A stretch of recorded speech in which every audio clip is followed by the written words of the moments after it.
mga ka-diabeta herbs. Ito na naman tayo.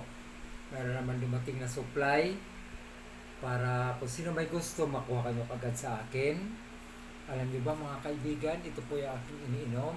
Kaya ko po ito inaalok sa inyo dahil napatunayan ko na po ng diabeta herbs ay napakagaling sa lahat ng mga uri ng sakit. Okay, unang-una po, ang mga benepisyo po nito, it normalize your blood sugar, promotes better sleep, lower your cholesterol, cleanse your liver, boost your immune system, help kidney stone problems, antioxidant, lower your blood pressure,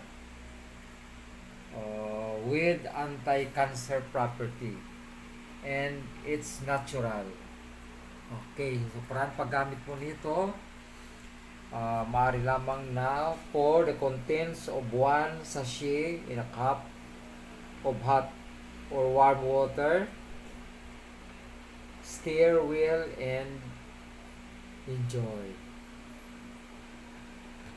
Okay. Ang bawat sachet mga ka-diabeta herbs ay tumitimbang ng 21 grams. Ang bawat box ay merong lamang 10 sachet. Pwede nyo inumin sa umaga bago kayo kumain at sa gabi bago kayo matulog. Yun ang payo na aking sinusunod, kaya din pinapayo ko sa inyo mga ka-diabeta herbs. So come on!